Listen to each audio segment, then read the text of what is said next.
Pois bem, entre as cidades, e aí eu gostaria de só destacar algumas, porque existem situações peculiares que me chamam a atenção. Olinda. Quando Frei Caetano fez missões na cidade de Olinda, vizinha nossa daqui de Recife, a cidade não tinha água potável. As pessoas não tinham água para beber. E por incrível que pareça, e aí vem a história, né, do Anjo do Brasil, do Anjo da Paz e tantos outros títulos que Caetano vai adquirindo ao longo da sua jornada como missionário, foi exatamente nas primeiras pregações, nos primeiros encontros de religiosidade, de pedir perdão a Deus, de implorar a Deus, de configurar Deus como uma verdade concreta na vida das pessoas, que apareceram 3 olhos d'água, fontes d'água, nos terrenos do mosteiro de São Bento.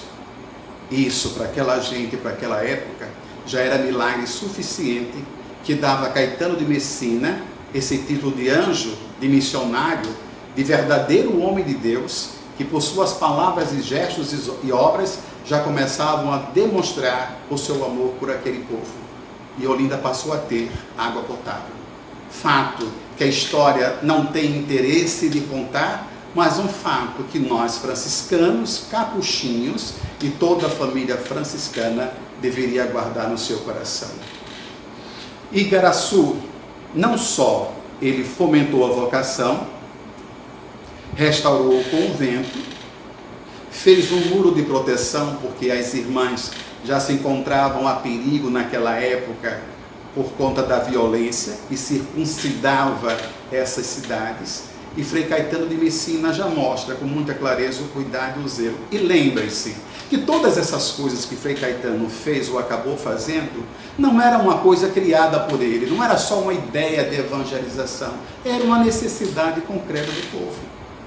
Características que parece que perdemos com o passar da história, e que as nossas missões atuais não conseguem traduzir a evangelização em obras reais. A gente fala de Deus, a gente diz que ama Deus, mas não deixa como herança para esse povo nenhum sinal concreto de um trabalho social que dê consistência para que essas pessoas possam viver ou sobreviver depois de nossa passagem. Isso é algo peculiar nas missões que Frei Caetano de Messina pregou e apregoou ao longo do nosso Nordeste, ao longo do nosso Brasil. Goiânia, cidade ou convento de Nossa Senhora da Soledade. Esse convento que foi restaurado por Caetano de Messina, na época das missões, tinha algo altamente peculiar. Vocês imaginem que esse convento era chamado a Casa da Fome, quase que a Casa da Miséria, Morada da Fome. O título era esse, Morada da Fome. Sabe por quê? Porque não só as irmãs viviam uma vida miserável no sentido das necessidades básicas, como todas as pessoas que recorriam a essa casa não tinham às vezes e nem sempre o que comer. Olhem a astúcia, no bom sentido da palavra, de Caetano. Ele consegue, nas suas missões, trazer esse povo de Goiânia para perto dessa fundação, faz esse povo assumir a responsabilidade e o compromisso da manutenção dessas irmãs e dessa casa de acolhimento.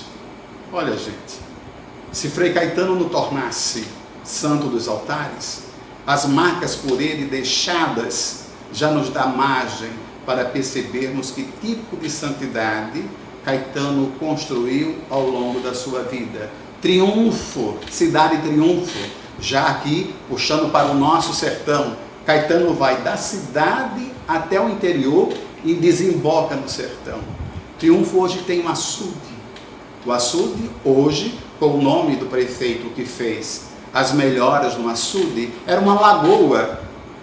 Quem transformou essa lagoa, fazendo-la crescer com troncos de madeira e a tornando açude para dar água ao povo de Triunfo e as pessoas circunvizinhas daquela cidade, foi Frei Caetano de Messina. Esse grande homem, esse grande missionário, que foi deixando essas marcas do amor e da graça de Deus em todas as cidades e lugarejos que ele passou.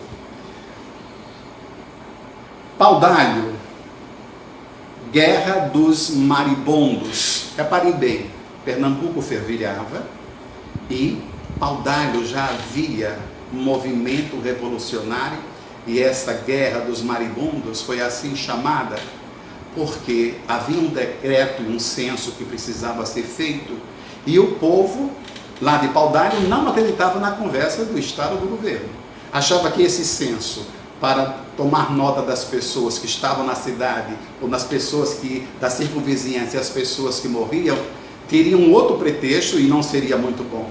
E a cidade empavorosa se armou até os dentes, e quase que essa guerra acontece de forma devastadora, se não fosse a intervenção de Frei Caetano de Messina.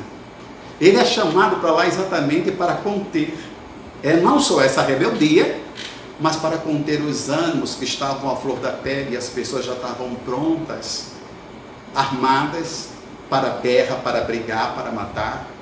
E por incrível que pareça, ou por graça de Deus, ou por obra do próprio Espírito Santo, Frei Caetano consegue, em Paudalho, conter essa guerra.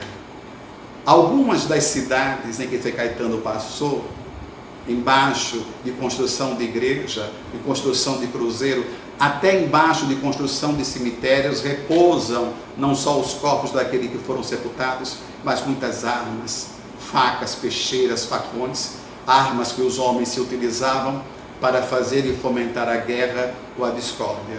Frei Caetano foi, acima de tudo, o anjo da paz e o anjo pacificador. Bom Jardim, cidade de Bom Jardim, havia uma contenda entre o pároco e o povo. Vocês imaginem naquela época a rejeição pelo padre e talvez a rejeição do padre pelo povo, o quanto essa cidade sofreu com esse acontecimento. Caetano chegando lá, pregando as missões, falando do Evangelho, falando da concórdia, falando da paz, falando da solidariedade, conseguiu apaziguar mais uma vez os ânimos da guerra e da discórdia, veneno que ia fazendo com que as pessoas desses lugares fizessem crescer dentro de si um ódio mortal pelo seu irmão. Pesqueira, conseguiu Caetano em Pesqueira apaziguar os índios. Outra contenda, outra briga tremenda naquela região de Pesqueira, de Simples, e que demorou muito tempo, mas Caetano lá conseguiu, com as suas missões, apaziguar as forças, rever a dimensão do Evangelho na vida daquele povoado, daqueles índios, e conseguiu estabelecer a paz. A muito custo, provavelmente, com muita conversa, com muito diálogo, mas com esse espírito missionário de levar o paz e bem. Talvez essa mensagem nossa, essa mensagem franciscana do paz e bem, em Caetano de Messina, ela se tornou verdade. A paz ele levava pela concórdia, pelo diálogo, pela discussão à procura do bem melhor para todos, e esse era o bem que ele trazia, e era o bem que ele fazia, e a paz que ele garantia concretamente, ajustando de forma evangélica a mensagem, a vontade e a capacidade desse povo viver uma vida não simplesmente religiosa de devoção, mas de compromisso real com a vida e com o Evangelho.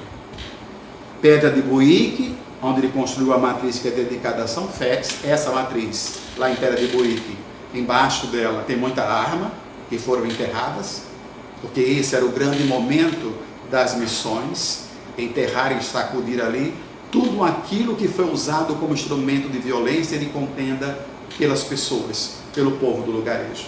Eram lá que eram sacudidas. E Afogados da Engazeira, onde ele construiu também, entre as obras, ele construiu também um cemitério.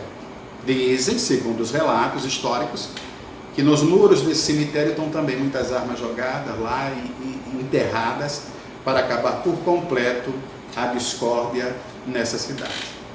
A todos e a todas, paz e bem.